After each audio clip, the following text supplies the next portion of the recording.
आप मेरे घर में बैठा है, मेरा बाबा बैठा है, कुबेर भंडारी का नाम लूंगी, कुबेरेश्वर बाबा का नाम लूंगी, एक लोटा जल चढ़ाऊंगी, श्री शिवाय नमस्तुभ्यम कहूंगी और मेरा दुख कट जाएगा, ये निश्चित है।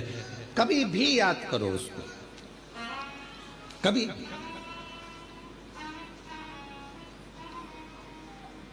मौत का कोई समय होता है? जम के तो बोलो। मरने का समय है नहीं, मैं सुबह 4 बजे मरूंगी, मैं दिन के 2 बजे मरूंगा। मृत्यु का कोई समय निश्चित नहीं।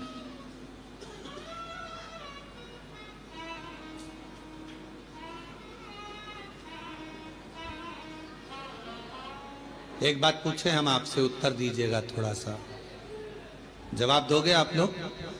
बोलो तो जम के। ठीक है। पहले जन्म कुंडलियां कितना काम करती थी आपको मालूम है? पहले ज्योतिष आचार्य पत्रिका देखकर पूरा भाग्य बता देते थे, जन्म कुंडली देखकर बता देते थे कि ये योग, ये शनि, ये मंगल, ये बुध, ये गुरु। आज के समय में भी बहुत विद्वान विद्वान ज्योतिष आचार्य हैं, मैं उनको नमन करता हूं, प्रणाम करता हूं। ज्योतिष आचार्य तो सिद्ध हैं, पर आज के जमाने में कुंडलियां सिद्ध नहीं। कारण पहले बच्चा जन्म लेता था, नॉर्मल डिलीवरी होती थी, नॉर्मल बच्चा जन्म लेता था तो कुंडली उस हिसाब से बनती थी। आजकल डॉक्टर कह देते हैं कि आप तारीख चुन लीजिए, कौन सी तारीख को ऑपरेशन करना है, हम बच्चे को उस समय पर उस तारीख में उतनी बजे, जितनी बजे बोलोगे उतनी बजे हम ऑपरेशन कर देंगे। बोलो सही है कि गलत? उतनी बजे। अब आपने तारीख निकलवा ली, आपने समय निकलवा लिया, आपने पल निकलवा लिया, डॉक्टर साहब, मैडम, इतनी बजे आप ऑपरेशन कर देना, इस तारीख को ऑपरेशन कर देना, तो अब कुंडली काम करेगी क्या? क्योंकि तुम्हारी मर्जी से बच्चा हुआ है, इतनी बजे कर देना, इतनी तारीख को कर देना।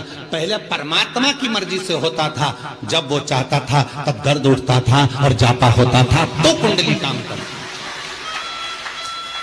पत्रिका काम करती। अब तुम्हारी मर्जी से हो रहा है, तुमने कह दिया बुधवार के दिन इतनी बजे, इतनी तारीख को इतनी बजे बच्चे को जन्म ऑपरेशन कर देना, बच्चा जन्म ले लेगा, और तुमने फिर वो बनवाई। अब वो काम क्या करें?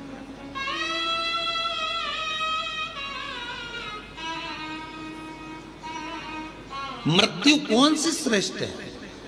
अब आप बताना, मौत कौन सी श्रेष्ठ है? रस्सी बांध के मर गए, वो मृत्यु श्रेष्ठ है क्या? बोलो बोलो। कुछ खा के मर गए, वो मृत्यु श्रेष्ठ है क्या? जम के बोलो। नदी में कूद के मर गए, वो मृत्यु श्रेष्ठ है क्या? रेल के अंदर कूद के मर गए, कुएं में मर गए, यहां मर गए, वो मृत्यु श्रेष्ठ है क्या? नहीं। मृत्यु कौन सी श्रेष्ठ है? जब कुछ भी तुमने गलत नहीं किया, ना सुसाइड का मन में विचार करा, पर परमात्मा स्वयं तुझे लेने के लिए मृत्यु लोक में आया और वो तुझे लेकर चले गया, वो मृत्यु श्रेष्ठ मानी गई है। वो मृत्यु श्रेष्ठ। अब तुम अपनी मर्जी से मर रहे हो, ट्रेन में बिना टिकट के चढ़ रहे हो, सीधी बात है ना, समझो उसको। तुम अपनी मर्जी से मर रहे हो, ट्रेन में बिना टिकट के चढ़ रहे हो, और अंदर जाकर टीटी से लड़ रहे हो कि नहीं हम तो यहीं बैठेंगे।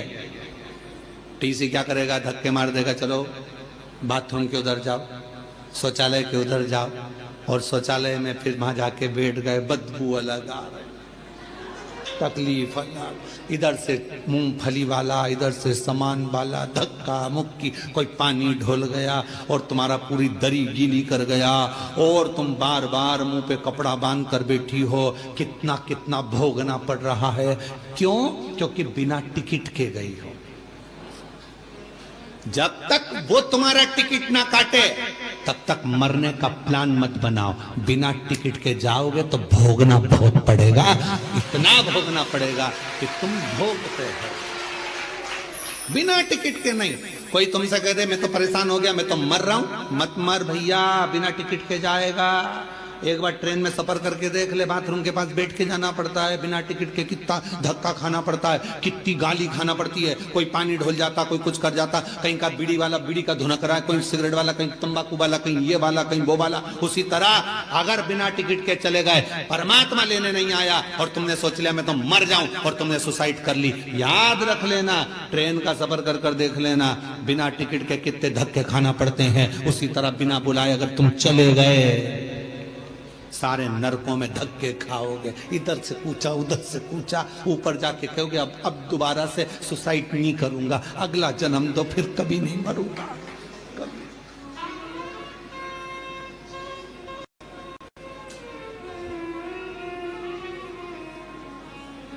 मृत्यु जब वो देगा श्रेष्ठता में, तो मौत का कोई समय नहीं है मरने का समय। मुहूर्त निकाला है तुम लोगों ने,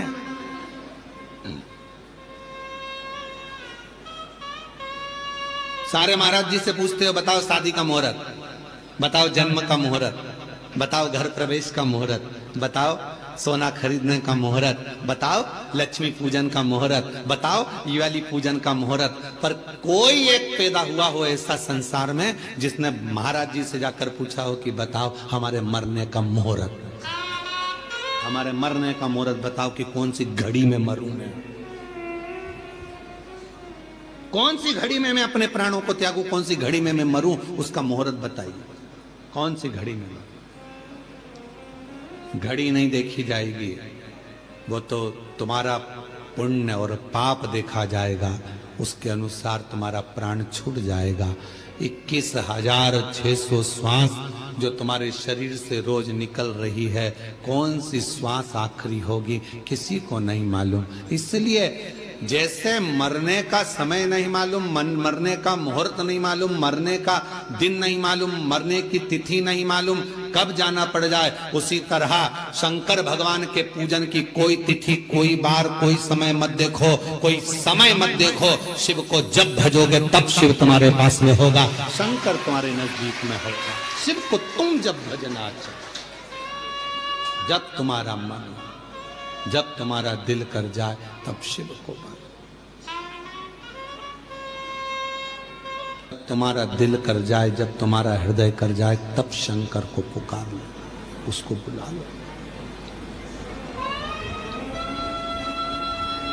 तुम्हारा जब मन करे, तुम्हारा जब दिल कर जाए, तब शिव को। एक कथा आती है बड़ी सुंदर,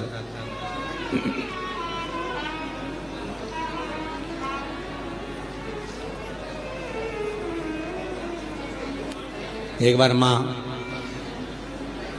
जगत जननी जगदम्बा अम्बा माँ पार्वती जी कैलाश पर बैठी थी, भोगड़दानी नहीं थे उस समय पर। भगवान शिव भोगड़दानी उस समय पर वहां नहीं थे, माँ जगत जननी बैठी हुई थी।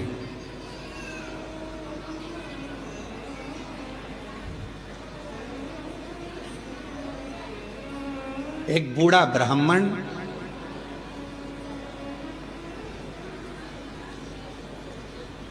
साधारण सी जिंदगी जीने वाला, बिल्कुल सहजता का जीवन जीने वाला,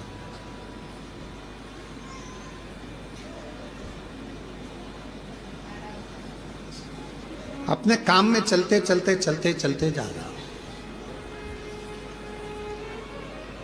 रोज उसका नियम था भगवान की भक्ति करना, स्मरण करना, जप करना, पाठ करना। शाम का समय था, देख नहीं पाया, ध्यान गया नहीं, और मालूम पड़े कि उसके चरण एक खड्डे में गिर गए और खड्डे में पड़ने से उसका पांव टूट गया, शरीर में चोट लग गई। उसके घर के लोगों ने उसको घर में ले जाकर सुला दिया। बहुत दिन तक वो घर में ही पड़ा रहा, घर में। जगत जननी जगदम्बा अम्बा माँ पार्वती जी ने देखा कब से पड़ा हुआ है, ये कितने दिन से पड़ा हुआ है, शिव जी को इसका ध्यान नहीं है क्या?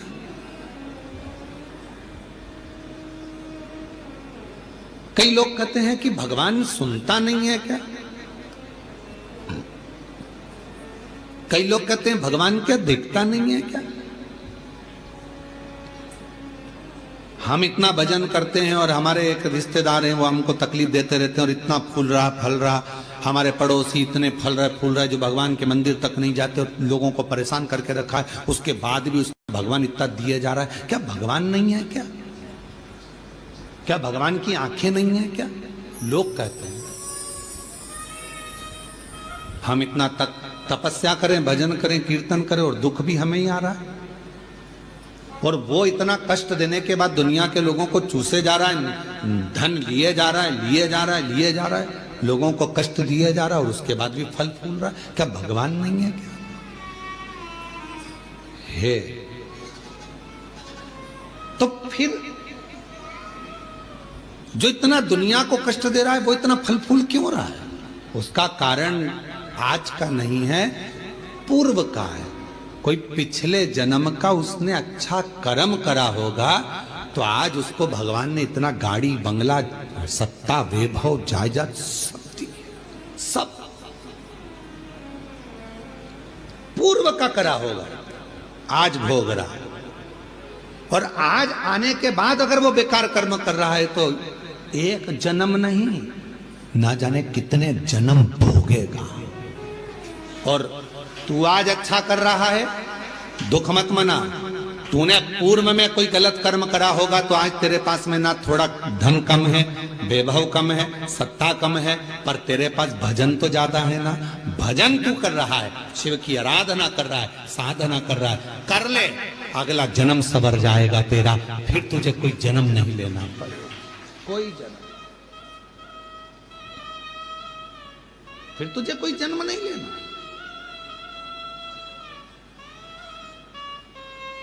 पार्वती जी की आंखों में जल भर गया कि कितना साधारण ब्राह्मण है और इतना इतना तप करने वाला, इतना साधना करने वाला, पूजन करने वाला, पांव टूट गया, शरीर टूट गया और पड़ा हुआ है।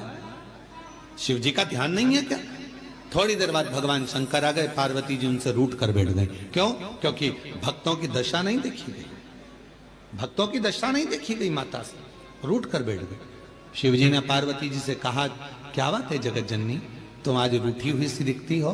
प्रभु आप इतने बड़े दयालु है, भगवान ने आपको 3-3 नेत्र दिए हैं, उसके बाद एक ब्राह्मण भक्त की दशा नहीं देखी जा रही तुमसे? जो रोज मंदिर जाता था, रोज भजन करता था, उसके पांव में चोट लग गई, कमर टूट गई, पांव टूट गया, वो पड़ा हुआ है पलंग पर, उसकी दशा नहीं देखी जा रही तुमसे? उसके पांव सही नहीं कर सकते, उसकी कमर सही नहीं कर सकते? शिव जी ने कहा, पार्वती कमर और पांव तो मैं एक बेलपत्र दूं उसको और खाएगा और वो ठीक हो जाएगा, पर मैं चाहता हूं कि थोड़ा समय वो पलंग पर पड़ा रहे, थोड़ा समय वो पलंग पर रहे, पलंग पर पड़ा रहे। हाँ, वो तुम्हारे को भज रहा है, तुम्हें जप रहा है, तुम्हारी आराधना कर रहा है और तुम कह रहे हो उसको पलंग पे पड़े रहने दो। हाँ पार्वती जी, उसको पड़े रहने दो। पार्वती जी कहने लगी, अगर तुम उसको अच्छा नहीं करोगे तो मैं चली जाऊंगी और मैं ठीक कर कर आऊंगी। शिव जी ने कहा, पार्वती मेरा कहना मान लो, उसको पलंग पर पड़े रहने। नहीं, अब पार्वती जी नहीं मानी और पार्वती जी ने जाकर एक बूढ़ी का रूप रखकर उसको, पार्वती जी ने थोड़ा सा जल पिलाकर उसको पूरा स्वस्थ कर दिया। जैसे ही वो स्वस्थ हुआ, 4 दिन निकले, वो 4 दिन बाद निकल कर जा रहा था, वन से एक सिंह आ गया और शेर आकर उसको खा गया और उसका जीवन समाप्त हो गया। पार्वती जी ने कहा, जिसको मैंने ठीक करा था वो तो मर गया, मर गया, सिंह ने खा लिया, प्राण छूट गए उसके, वो मर गया। शिव जी के पास गई पार्वती जी, वो मर गया प्रभु, जिसको मैंने ठीक करा था उसके प्राण छूट गए। शंकर भगवान कहने लगे, पार्वती तुम जान नहीं पाई मुझे, हे जगत जननी, मैं काल अधिपति महाकाल हूं, मैंने उसकी मौत को देख लिया था, इसलिए तुझसे कहा था कि इसको पलंग पर पड़े रहने दे। ये पड़ा रहता इसकी मौत टल जाती और ये ठीक होकर फिर अपने काम में लग जाता, पर तूने चलने नहीं दिया। आप में से कई लोग हैं ऐसे जो भगवान को दोष देते हैं, कई लोग कथा श्रवण करने वाले भी ऐसे हैं जो परमात्मा को दोष देते हैं। हम इतना पूजन पाठ करते हैं तो दुखी हैं, हम जल चढ़ा रहे हैं तो दुखी हैं, हम मंदिर जा रहे हैं तो दुखी हैं, वो व्यक्ति इतना फल फूल रहा है, वो ऐसा कर रहा है, हम दुखी हैं। हम नाना परमात्मा को धन्यवाद देना कि मैं तेरी निगाह में हूं, मैं तेरी निगाह, धन्यवाद दो। थोड़ा सा कष्ट आ गया तो रोना नहीं, भगवान को धन्यवाद देना कि कोई बड़ा दुख आने वाला था, थोड़े से दुख पर निकाल दिया। हाथ में लग गई, पांव में लग गई, घर में पड़े हो ना, तो परमात्मा चाहता है कि तेरे साथ कोई घटना घटने वाली थी तो निपटने वाला था, इसलिए हाथ पैर तोड़कर तुझे घर के अंदर पटक दिया कि तेरी जिंदगी बच जाए, तुझे कहीं जाना ना पड़ जाए। छोटी सी पे निकाल दिया, छोटी सी।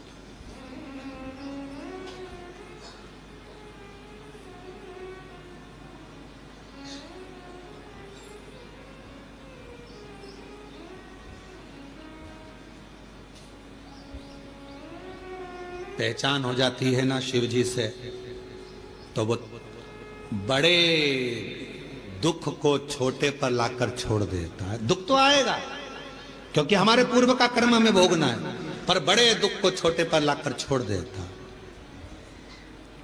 पहचान है तो तुम्हारे गांव में हॉस्पिटल है? अरे बोलो तो ठीक है। हॉस्पिटल में डॉक्टर साहब हैं, नर्स मैडम, ठीक है। डॉक्टर से पहचान है, नर्स से पहचान है,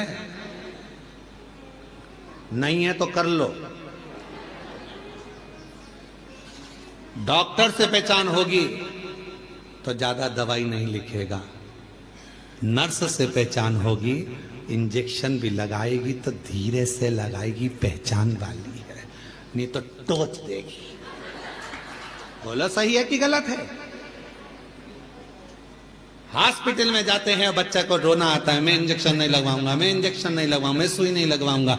पापा कहते हैं अपनी पहचान वाली है, आंटी है पहचान वाली है तो चिंता मत कर, बिल्कुल दर्द नहीं होगा। और उसने तुरंत थोड़ा सा मला लगाया रुई का पुआ और धीरे से बात करते करते इंजेक्शन लगा दिया, रुई मलकर कह दिया बता तुझे दर्द हुआ? नहीं। क्यों? तेरे पापा से हमारी पहचान है बेटा, पहचान काम आती है इसलिए दर्द नहीं होने दिया। परमात्मा की पहचान कब काम आती है? जब दुख आता है, परमात्मा थोड़े में निकाल देता है, तब काम आता है। शिव जी पे चढ़ा एक लोटा जल कब काम आएगा? जब दुख आया और तुम्हारा दुख धीरे से निकल गया, तब भगवान कहेगा देख ले मैंने बहुत आराम से इंजेक्शन लगवा दिया, शांति से काम निकलवा दिया, दुख निकल गया। दुख